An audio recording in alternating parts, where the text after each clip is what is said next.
Aytadilar, so'nggi kunlarda internetda qabr tozalashga umumiy hasharlar haqida juda ko'p videolar chiqmoqda va eskidan xalqimiz orasida qabrlarni tozalash juda savobli ish deb hisoblanib kelinadi. Qarovsiz qolgan qabrlarni yaqinlari qoralanadi.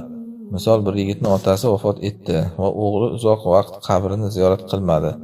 Bu orada qabr qarovsiz holga keldi, o'tlar o'sdi, chiqindiga to'ldi. Shu holatda o'g'il gunohkor bo'ladimi debdilar. Bu narsada bizda o'zbekchilikda g'uluv bor. Ya'ni chuqur ketish, haddan oshish, shariatda yo'q ishlarni qilish. Ya'ni bir odam o'lganda bo'ldi, u sizni supurasizmi, uni ustidagi o'rini yoqib yuborasizmi, tozalaysiz, chang bosib qolibdi, o't bosib qolibdi degan narsani umuman ichidagi odamga daxli yo'q.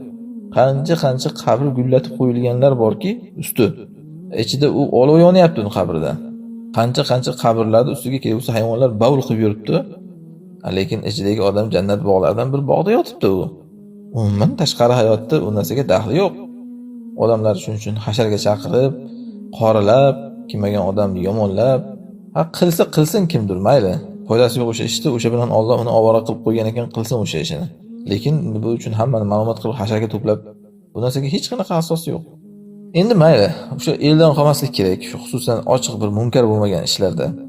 Hammadan ayrilib olib, odam hammaga yomon otliq bo'lmaslik kerak. Buni zarari boshqa tomonlardan o'zingizga keladi. Hamma shuni qilyaptimikan, siz ham endi bir vaqt ajratib yoki kimdir yollab bo'lsa ham o'shani qilib qo'ying.